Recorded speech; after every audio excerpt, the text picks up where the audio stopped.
Temanmu yang ngefans berat sama Anabul mau liburan sepanjang weekend. Dia memintamu untuk merawat kucingnya. Setelah masuk ke rumahnya, kamu langsung membuka kulkas untuk mencari makanan sehat. Mungkin ada ayam. Oh, ada coklat tuh. Kemudian coklat itu kamu lempar ke kucing temanmu. Wow, bunyi alarm. Temanmu langsung telepon sambil ngomel-ngomel. Ternyata dia masang sistem alarm di rumahnya dan akan langsung berbunyi saat kucingnya berada dalam bahaya. Jangan sekali-kali ngasih coklat ke kucing ya. Coklat punya zat beracun yang bernama theobromina. Metabolisme kita memang bisa mengurai zat ini secara alami. Jadi coklat tetap aman kita konsumsi. Malahan makin banyak makin bagus. Hehehe, malah jadi keterusan nih. Tapi lain halnya dengan kucing. Kafein juga termasuk bahan yang berbahaya. Semua jenis coklat bisa membahayakan kucing, termasuk coklat semi manis, susu, dan coklat putih yang rendah kakao. Ada juga brownies coklat, donat, cookies, dan permen. Jenis coklat yang paling berbahaya yaitu coklat hitam dan coklat masak karena kakaonya lebih banyak. Coklat masak dalam jumlah kecil saja bisa berdampak fatal seperti 23 coklat bungkus. Es krim coklat memang nggak begitu membahayakan karena kakaonya sedikit, tapi makanan ini juga mengandung gula dan laktosa dari susu. Udahlah, jauhkan saja kucingmu itu dari coklat. Tergantung ukurannya, coklat juga beracun bagi anjing. Pemilik hamster, kelinci, dan burung juga sebaiknya nggak ngasih makan hewan peliharaannya dengan coklat. Xylitol atau pemanis buatan tidak baik untuk semua hewan peliharaan. Pemanis jenis ini terdapat pada permen, permen karet bebas gula, pasta gigi, hidangan panggang, dan sejumlah makanan diet. Anjing sangat anti dengan xylitol. Jadi jangan sampai makanan anjingmu mengandung xylitol ya. Kebanyakan kucing sangat menyukai tuna. Nggak apa-apa juga sih kalau ia makan makanan kucing yang mengandung tuna. Tapi kalau yang diasup berupa tuna kemasan yang dikonsumsi manusia, lama-lama ia akan kekurangan nutrisi penting. Kesehatannya juga bisa menurun. Nah, penting nih, jangan asal taruh makanan kaleng yang udah kamu buka ya.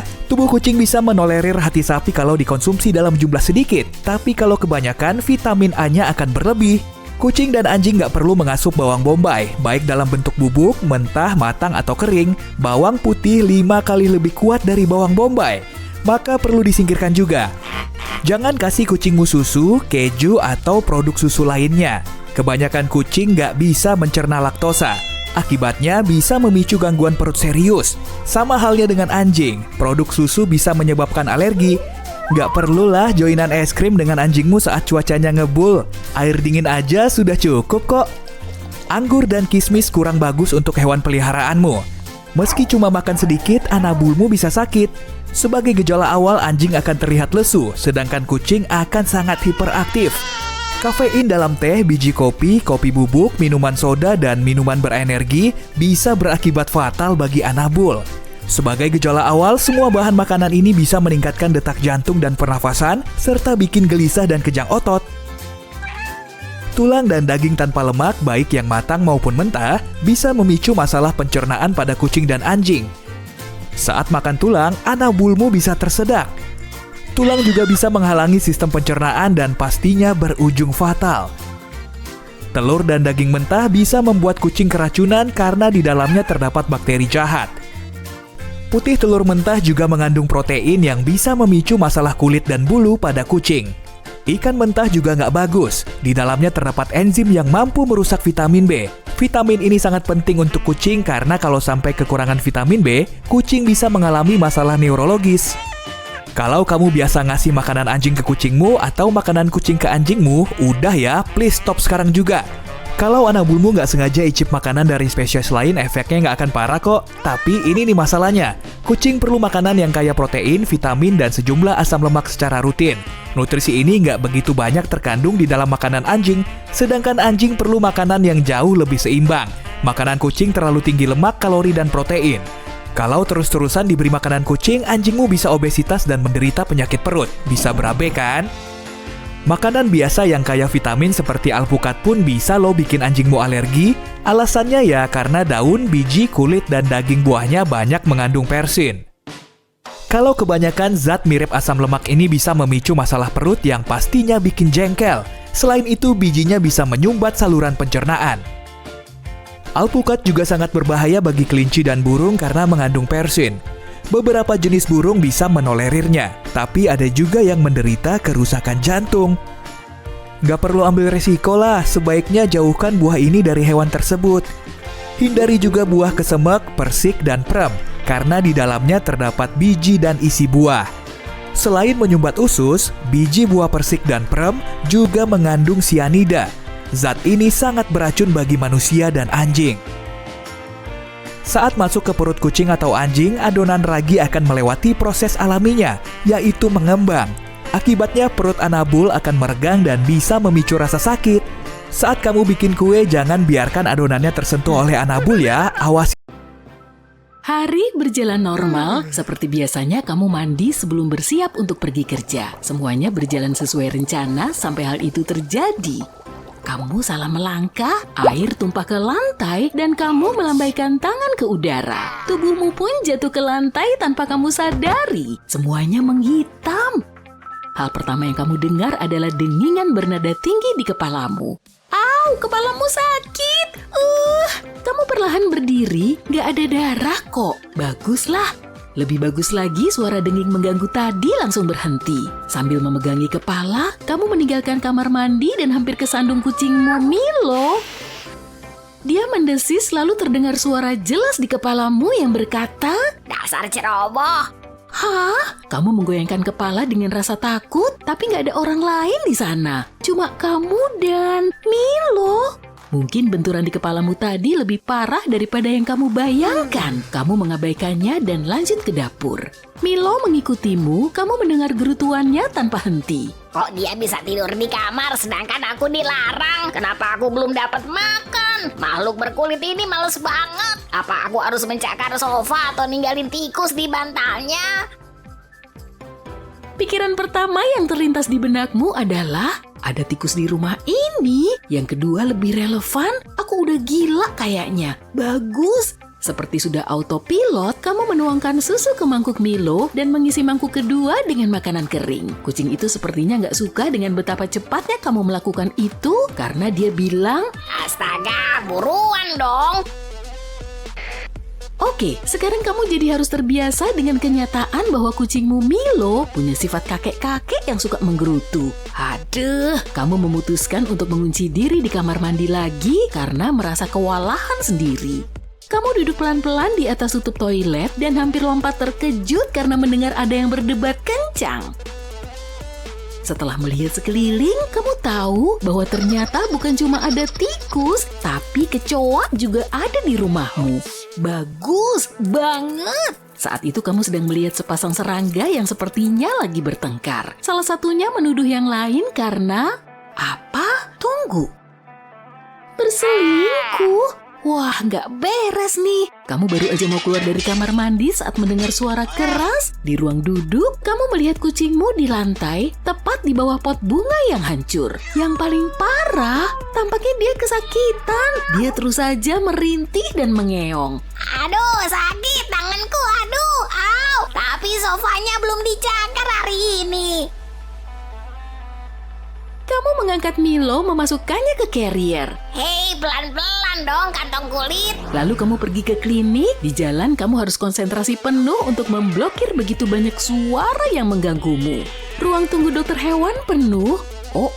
Terpaksa kamu harus nunggu lama. Setengah jam kemudian, kepalamu serasa mau pecah. Kamu tahu kalau ular piton kuning itu sangat tertarik dengan hamster yang dipeluk anak kecil di sudut itu. Kamu cantik sekali. Hamsternya sendiri lagi kecarian kacang-kacangnya. Di mana ya tadi aku simpan? Di mana? Di mana? Di mana? Seekor anjing kecil yang datang bersama wanita tua takut dengan jarum suntik. Kalau benda tajam itu dekat-dekat aku lagi, mereka akan menyesal. Aku bakalan ngamuk. Akhirnya giliranmu tiba. Dokter hewan mengundangmu masuk ke ruangannya. Kamu membungkuk untuk mengangkat Milo saat seorang pria yang bertampang putus asa bergegas ke ruangan itu. Anjing kecilku, dia kenapa? Dokter melihatmu dengan pandangan minta maaf, tapi kamu fokus ke anak anjing itu. Dia tampak lemah, tapi kamu bisa memahami kata-katanya. Coklat enak.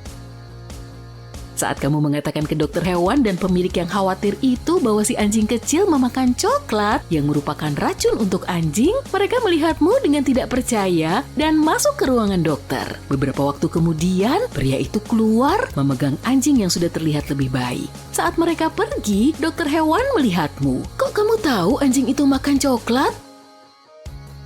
Waduh, ini dia. Kamu memutuskan kalau jujur adalah strategi terbaik dan mengatakan bahwa kamu bisa memahami bahasa hewan. Tentu saja dia nggak percaya. Kamu harus berusaha keras untuk meyakinkannya. Tapi dengan bantuan dua anjing lain, Milo dan Tupai yang sudah tua, kamu berhasil. Begitu sampai di rumah, kepalamu serasa berputar-putar dan kamu lapar. Yang ada di pikiranmu cuma telur dan daging goreng. Yum! Tunggu, daging goreng? Tapi itu... Dan akhirnya mulai hari ini kamu menjadi vegan. Nah, begitulah awal mulanya. Kamu nggak tahu bagaimana kejadiannya, tapi kamu jadi terkenal dalam semalam. Keesokan paginya suara keras membangunkanmu, tapi suaranya bukan seperti hewan yang berbicara denganmu. Kamu melongok keluar jendela dan melihat kerumunan orang berkumpul di sekitar rumahmu. Sebagiannya reporter, tapi kebanyakan adalah pemilik hewan peliharaan yang datang untuk meminta bantuanmu. Milo jelas gak senang. Sembari menggerutu tanpa henti dan marah-marah, dia menggigit kakimu dan kabur ke bawah tangga. Kamu pun keluar untuk bicara dengan orang-orang dan menjawab pertanyaan reporter. Malam harinya kamu lelah tapi juga senang. Kamu sudah menyelamatkan beberapa hewan hari ini. Semuanya punya masalah kesehatan dan masalah mental serius yang tidak diketahui pemiliknya. Saat berbaring di kasur di tengah kegelapan, kamu memikirkan bagaimana kamu bisa memanfaatkan kemampuanmu ini. Maka, kamu pun membuat rencana. Tak lama kamu menjadi spesialis perawatan hewan paling terkenal di dunia. Kamu mendengar hewan-hewan Dalam bahasa Swahili, monster ini hidup di air tawar dan tidak keberatan untuk memakan buaya di menu makan siangnya. Bukan buaya utuh sih, tapi Mabenga bisa menggigitnya. Tapi sebenarnya, ikan ini juga takut sama buaya. Begitu juga sebaliknya, buaya juga takut sama ikan ini. Kamu menonton video ini di gadgetmu kan? Nah, kita berutang budi pada belut listrik. Semua gadget punya baterai, dan belut berkontribusi banyak pada penemuan baterai listrik pada tahun 1800. Iya memang, baterai sekarang udah beda banget bentuknya. Tapi tetap saja, baterai listrik pertama ditemukan berkat belut listrik. Tapi kalau kamu melihat belut listrik dan ingin berterima kasih atas penemuan yang luar biasa, sebaiknya jangan deh. Masalahnya, belut listrik bisa nyetrum sampai 860 volt. Kamu pasti nggak mau kan merasakan itu? Sekarang, mari kita bahas Count Dracula dari dunia hewan. Oh, ini bukan kelelawar. Maksudku ikan vampir bertaring. Ikan ini dikenal sebagai payara dan memiliki dua taring panjang yang menonjol dari rahang bawahnya. Inilah alasannya orang-orang menyamakannya dengan vampir. Kuda Nil adalah ahli kecantikan karena ia tahu cara menghemat biaya perawatan kulit. Hidup di bawah teriknya matahari Afrika, hewan-hewan ini mengeluarkan cairan berminyak berwarna merah seperti keringat yang menguap dan menjaga tubuhnya tetap sejuk. Selain itu, cairan tersebut berfungsi sebagai pelembab tabir surya dan antibiotik. Wah, paket lengkap. Tapi bukan kuda Nil aja yang punya kekuatan super kayak gini. Udang mantis juga tahu cara memproduksi tabir surya alami, tapi ia menggunakannya untuk perlindungan mata. Zat itu adalah pigmen asam amino, dan pigmen ini bertindak sebagai filter khusus yang berkontribusi pada penglihatan udang mantis yang tajam. Itu baru multitasking yang keren. Merkat punya bercak hitam di sekitar matanya yang membuatnya tampak lebih lucu. Tapi lingkaran hitam ini nggak cuma bikin berkat lebih menggemaskan, tapi juga berfungsi sebagai kacamata hitam. Bulu gelap di sekitar matanya itu menghalangi sinar matahari yang terik. Itu sebabnya merkat dapat menatap langsung ke langit. Selain itu, sang penjaga, merkat yang mengawasi burung dan predator lainnya, dapat dengan mudah melihat bahaya yang akan datang dan memperingatkan teman-temannya. Kambing liar terkenal dengan kemampuan memanjatnya. Tapi Ibex alpine dari Italia Utara adalah juaranya. Makhluk ini dapat memanjat hampir semua permukaan vertikal, menentang beberapa hukum fisika. Menariknya, hewan yang berjalan di dinding tebing yang paling curam biasanya adalah induk kambing dengan anak-anaknya. Kambing jantan yang besar lebih suka menjaga jarak dan melewati permukaan horizontal yang datar. Pintar. Sebagian hewan melindungi diri sendiri dengan racun atau gigitan yang berbahaya, sementara yang lainnya menggunakan trik kimiawi. Tahu nggak, beberapa spesies kaki seribu menghasilkan hidrogen sianida dan mengeluarkannya ketika dirinya merasa terancam. Hidrogen sianida tidak berbau tapi sangat beracun. Seekor kaki seribu memang nggak bisa membahayakanmu, tapi kamu mungkin akan mengalami luka bakar atau bahkan lecet kalau kulitmu sensitif. Dan biar lebih menakutkan lagi, beberapa kaki seribu bisa bersinar dalam gelap. Jadi, hati-hati ya. Kalau kamu lihat titik cahaya yang merayap di malam hari, larilah secepat mungkin. Ketika merasa terancam, kumbang pengebom akan menyemprotkan cairan panas dari ujung perutnya dengan suara letupan yang keras. Begitu si kumbang merasakan adanya bahaya, reaksi kimia berlangsung di reservoir khusus di perutnya. Panas dari proses ini hampir mencapai titik didih dan juga menghasilkan gas khusus yang memicu keluarnya cairan tersebut. Perlindungan super keren ini biasanya berakibat fatal bagi serangga yang menyerang. Keren! Kadal basilik plum memiliki kemampuan luar biasa untuk berlari di atas air. Kaki belakangnya dilengkapi dengan jari-jari kaki panjang yang berselaput yang dapat melebar di air.